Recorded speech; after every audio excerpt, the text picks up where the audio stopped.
नमस्कार, मी ॲडव्होकेट विशाल मोहिते विमर्श विथ विशालमध्ये आपल्या सर्वांचं स्वागत करतो. विषय आहे शक्तीपीठ महामार्ग. त्यासाठी एक समिती बनवली, शक्तीपीठ विरोधी महामार्ग.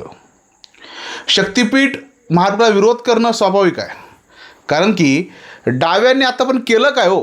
विरोधाशिवाय डाव्यांनी काही केलं नाही. आणि त्याला स्वतः राजू शेट्टी तरी कसे अपवाद असतील?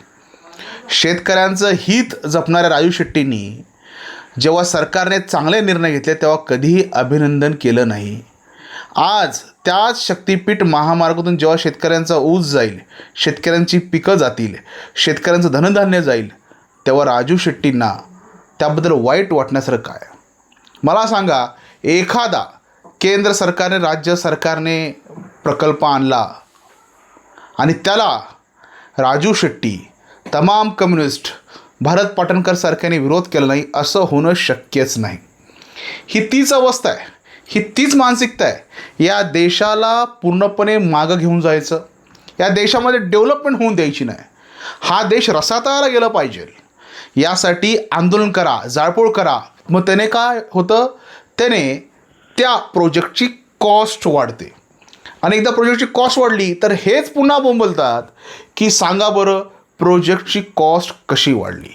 मग ह्याला एवढंच म्हणतात की 2 आण्याचा गांजा खाऊन हे सगळे वक्तव्य हे करत असतात. रोहित पवार, त्याला काडी मात्र अक्कल नाही, गुडघ्यात मेंदू असला हा आमदार 2 आण्याचा गांजा फुकून इथे आला आणि म्हणला कॉस्ट वाढतं, हे वाढतं, ते वाढतं. सर्वात आश्चर्य वाटलं जेव्हा पलूस कडेगावचे विद्यमान आमदार विश्वजित पतंगराव कदम म्हणाले की कुठे गेले सत्ताधारी, ते कुठे दिसत नाहीत, सर्वपक्षी होता. मला सांगा, तुम्हाला शेतकऱ्यांच्या जमिनीची एवढीच काळजी आहे तर आतापर्यंत ज्या वेळी तुम्ही तुमच्या पर्सनल कामासाठी, खाजगी कामासाठी, खाजगीकरणासाठी असंख्य शेतकऱ्यांच्या जमिनी लुबाडल्या, त्यावेळी तो शेतकरी तुम्हाला आठवला नाही का? कुठे गेला होता तो शेतकरी, ज्या शेतकऱ्यांची तुम्ही फुकट जमिनी घेतल्या आणि त्यांच्या वारसदारांना नोकरीवरती लावतो म्हटला, अजून ते वारसदार नोकरीवरती नाही, तेव्हा कुठे जाते शेतकऱ्यांची आत्मीयता? जेव्हा इलेक्शन येतात तेव्हा 3-3, 4-4 हजार बोगस तुम्ही नोकऱ्या वाटता आणि त्या शेतकरी मुलांची फसवणूक करता, तेव्हा कुठे गेलं होतं तुमचं शेतकऱ्या म्हणजे कळवटा? म्हणजे तुम्ही सांगितलं की पुराच्या वेळी नौटंकी. अहो, पुराच्या वेळी नौटंकी विश्वजित साहेब तुमची सगळ्यांनी बघितले हो. खोट्या बांडेच्या पट्ट्या लावून महापुरुष होता येत नाही, त्याला झिजावं लागतं. त्यासाठी त्याला आपल्या मतदारसंघात राहावं लागतं. पुण्यामध्ये थांबवून मतदारसंघाचं काम पाहणं आणि इथले जे सत्ताधारी भाजपचे लोक आहेत त्यांना म्हणणं की तुम्ही कुठे आहात. तुम्हाला क्लिअर कट सांगतो, सत्ताधारी भाजपची जी काही नेते मंडळी, आमचे तिन्ही नेते हे मतदारसंघात राहतात, मतदारसंघात असतात, रोज मतदारसंघात उठतात, मतदारसंघात झोपतात, मतदारसंघात बसतात, शेतकऱ्याच्या खांद्याला खांदा लावून काम करतात, गोरगरिबांचे प्रश्न सॉल्व्ह करतात, जनता दरबार घेतात. विश्वजितची खऱ्या अर्थाने तुम्ही नौटंकी केली ना, कडेगावला आणि परुसला जनता दरबार घेऊन. तुमचे दरबार, जनता दरबार किती झाले हो इलेक्शन नंतर? होणारच नाही, कारण खऱ्या अर्थानं तुम्ही नौटंकी केली. आणि त्या गुलामांच्या जेव्हावरती नौटंकी करतात, जे वर्षानुवर्ष भारतीय विद्यापीठचे कर्मचारी असतात. मला वाईट वाटतं त्या कर्मचाऱ्यांचं. काही कर्मचारी तर खाजगीत असं बोलतात की ते सांगण्यासारखं नाही, परंतु त्या गुलामांना गुलाम बनवून तुम्ही निवडून येता आणि तुम्ही आम्हाला विचारता की कुठे आहेत सत्ताधारी. सत्ताधारी तुमच्यासारखे रोज संध्याकाळी पुण्यात जाऊन झोपत नाहीत. पुण्यात त्यांचा दिवस इथेच उघडतो, इथेच मावळतो. तुम्ही कधीतरी दिसता, त्यामुळे कदाचित तुम्हाला कावीळ झालेली आहे. त्यामुळे दुसरं तुम्ही म्हटला की तुमचा पक्ष बांबू लावू शकतो. पक्ष बांबू लावतो? कोणाचा पक्ष बांबू लावतो? आमचा पक्ष बांबू लावत नाही, आमचा पक्ष बांबू लावणाऱ्यांना बांबू लावतो, हे तुम्ही लक्षात घ्या. त्यामुळे तुम्ही भारतीय जनता पार्टीबद्दल हुकुमशाहीची भाषा केली. खऱ्या अर्थानं हुकुमशाही ही कोणाच्या पक्षात आहे हे लक्षात घ्या. हुकुमशाही ही काँग्रेस पक्षात आहे. हुकुमशाही गांधी घराण्याची आहे. केंद्रामध्ये हुकुमशाही गांधी घराण्याची आणि या मतदारसंघात सांगली जिल्ह्यात हुकुमशाही कदम घराण्याची.